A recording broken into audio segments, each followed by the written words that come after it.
All right, time to dive into something delicious. You ready to explore the world of tempura? Oh, absolutely. Always self is a bit of a giveaway. Comes from the Latin ad tempora quaesme, which refers to like periods of fasting in the Catholic tradition.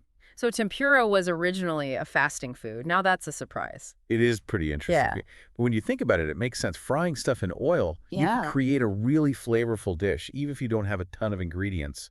That's a great point. Shows the resourcefulness of both the Portuguese and the Japanese. The Portuguese bringing this technique and the Japanese adapting it and refining it over centuries. Exactly. It's amazing how a dish can evolve and become so embedded in a culture's identity. It really is. It's a testament to how powerful cultural exchange can be and how food can act as a bridge between traditions. Totally. And speaking of cultural identity, I'm curious, how does tempura reflect Japanese values and like culinary philosophy in general? Well, Compure embodies several key principles of Japanese cuisine. First off, there's that emphasis on simplicity, using fresh, high-quality ingredients and letting their flavors shine through. Yeah, it's all about those fresh ingredients. It's like the batter is there to create that light, crispy texture, but it doesn't overshadow the ingredients themselves. Exactly. It's not about masking the taste, it's about enhancing it. And then there's that focus on precision, from picking the ingredients carefully to getting the batter just right and controlling that oil temperature perfectly. It's like each step is an art in itself.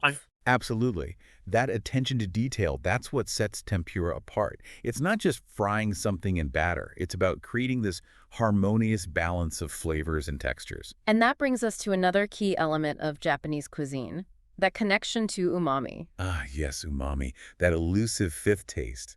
That adds depth and savoriness to dishes. Right. And tempura, with its light, airy batter, really lets that umami come through. It really does. The batter doesn't overpower the ingredients. For a lighter and crispier tempura. Exactly.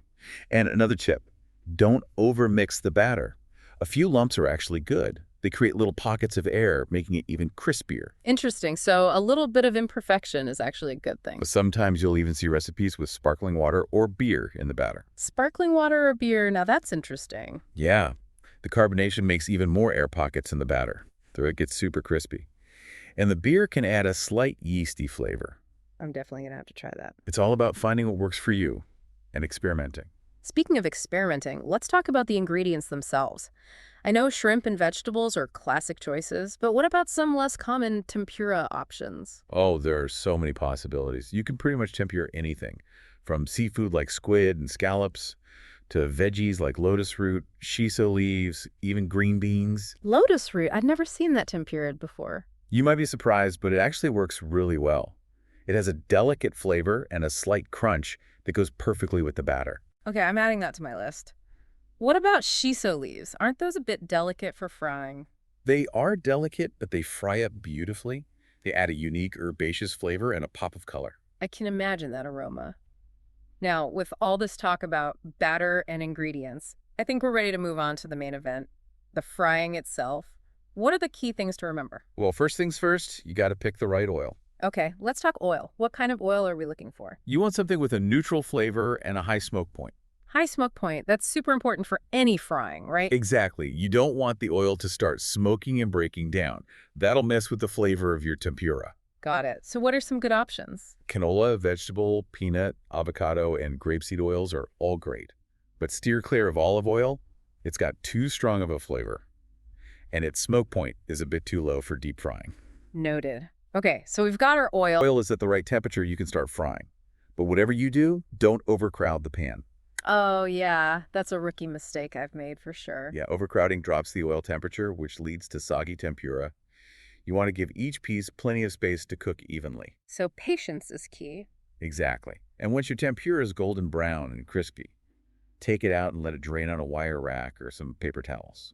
That's fantastic advice. I'm already feeling more confident about my tempura skills. I have no doubt you'll be a tempura master in no time. And we've only just scratched the surface. There's so much more to discover, from dipping sauces to side dishes to healthy tempura hacks and even regional variations. Now you're making me hungry. I can't wait to dive into all that. But first, we've got to take a quick break. We'll be back in a flash to explore even more of the delicious world of tempura. All right, we're back and ready for more tempura talk. I have to admit, I'm already picturing this beautiful spread, golden, crispy tempura and all the delicious fixings. But before we get ahead of ourselves, let's talk about some common tempura pitfalls. You know, those little mistakes that can trip people up? I know I've definitely made my fair share in the kitchen. Oh yeah, we've all been there. Tempura can be a little finicky, but don't worry, a few tips and tricks can save the day. Okay, lay it on me. What are some of those common tempura traps? Well, one mistake I see a lot is using warm water for the batter. Remember how we talked about keeping everything cold? That's really super important for that light and airy texture. Right, right. Warm water would make the batter heavier, and you'd lose that signature tempura crispiness. Exactly. And another one is overcrowding the pan. I know it's tempting to just fry everything at once, especially when you're hungry, but patience is key. Oh, yeah, been there, done that, ended up with a soggy mess. And finally, make sure you're frying at the right temperature. Too hot and the batter burns, too cold and it gets all greasy. A thermometer is your best friend for this. It seems like precision is key when it comes to tempura. You got it. It's not just throwing things together, it's mastering the techniques, understanding the little details. Well said. Now, before we move on to dipping sauces and all those tasty side dishes, I want to go back to something we touched on earlier, the history and cultural significance of tempura in Japan. It's fascinating how this dish, with its Portuguese roots, became such a big part of Japanese cuisine. It really highlights the beauty of cultural exchange, how food can transcend borders and become something new. During the Edo period, tempura was actually a popular street food, especially in busy cities like Tokyo. Oh, so it started as a quick, on-the-go kind of meal, like street food today? I love that. And over time, it started to appear in more formal settings. Chefs began experimenting with different ingredients and techniques, elevating tempura to an art form. That's amazing. It's like it evolved while staying true to its essence. Great way to put it. Now, I'm curious about those regional variations we talked about. You mentioned Tokyo, Kyoto, Osaka, each with their own unique style. Oh, there are so many. Each region has its own spin on tempura. For example, in southern Japan, they use a special sweet potato called satsumaimo for tempura. Sweet potato tempura, that sounds delicious. It's got this rich, creamy texture and a unique sweetness. Goes perfectly with the light batter. And in other regions? Well, up north, in the Tohoku region, they sometimes use seasonal mountain vegetables for their tempura. Things like fiddlehead ferns or wild mushrooms. Wow, so it's like each region tells its own story through tempura. Precisely. And that's what makes exploring food so exciting. It's a journey, a way to connect with different cultures. Speaking of different perspectives, can we talk about tempura from a health standpoint? I mean, deep-fried foods aren't always seen as the healthiest choice, but are there ways to enjoy tempura without feeling guilty? Of course, there are definitely ways to make it healthier, without sacrificing flavor.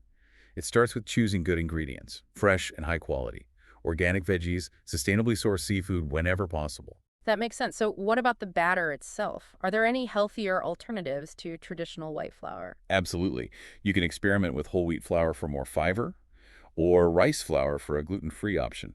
Even chickpea flour. It adds a nutty flavor and some protein. Those are great ideas. And what about the frying? Can you cut back on the oil somehow? One of the best options is using an air fryer. It uses very little oil and can still make crispy tempura. Air fryers are amazing. I use mine all the time for healthier versions of fried foods. Another tip is to use healthier oils with high smoke points, like avocado oil or grapeseed oil. Right, and maintaining the right oil temperature is crucial. Exactly. And let's not forget about the dipping sauces. The traditional tensiu can be high in sodium. If you're watching your salt intake, you can use low-sodium soy sauce. Or try a citrus-based dipping sauce with lemon or lime juice. Oh, that sounds refreshing. I bet a Greek yogurt dip would be delicious too, maybe with some ginger and garlic. That's a great idea. It's all about getting creative. And of course, portion control is always important. Enjoy tempura in moderation and pair it with healthy side dishes. Exactly. Balance is key. I think we've covered pretty much everything about tempura, from its history and cultural significance to the techniques, the healthy tips, even regional variations. We've really gone deep on this one. It's been a fascinating journey. Tempura is a dish that really has something for everyone. I'm feeling inspired to go try some of these tips myself. But before we wrap things up, what are your final thoughts on tempura? Any parting words of wisdom for our listeners as they embark on their own tempura adventures? Wow, we've really explored it all, haven't we? The history, the techniques, the regional variations. It's incredible how much there is to discover about tempura. Principles to other areas of our lives. I like that. Let's explore that a bit more. What do you see as the essence of simplicity in tempura? Well, just think about the batter, a few essential ingredients, a simple mixing process. It's not about adding complexity, it's about letting the natural flavors shine. So how could we apply that to our work life, for example? Maybe it's about cutting out distractions, focusing on what truly matters, getting rid of the noise, and prioritizing the tasks that really make a difference. Right, so it's about simplifying and focusing. Or in relationships, it could be about prioritizing genuine connection, open communication, letting go of any pretense or drama. I love that. Getting to the heart of things, the essence. And Yeah. what about that focus on precision in tempura? How does that translate beyond the kitchen? Think about the whole process, the exact oil temperature, the timing, the mastery of the technique. It's all about understanding the nuances and striving for excellence. So how could we apply that to our personal goals or creative projects? It could mean breaking down big goals into smaller, more manageable steps, approaching each one with focus and intention, or dedicating ourselves to honing our skills, practicing our craft, really refining our approach until we reach a new level. This is really making me think differently about things. Like we're finding hidden wisdom within the art of tempura. And it leads to a really interesting question. Could this approach, this balance of simplicity and precision, be a key to living a more fulfilling life? Something to think about. It definitely is. As we wrap up our deep dive into tempura, I'm left feeling a sense of wonder. We've seen how this dish, which seems so simple at first glance, can actually be a gateway to cultural exploration, culinary artistry, even philosophical reflection. It's a reminder that even everyday things can hold profound lessons if we're open to them. So the next time you enjoy a piece of tempura, take a moment to appreciate the journey it represents, from its humble beginnings to your plate. And maybe, just maybe, you'll be inspired to bring a little bit of that tempura wisdom into your own life. Thanks for joining us on this delicious adventure. We'll see you next time for another deep dive into something extraordinary.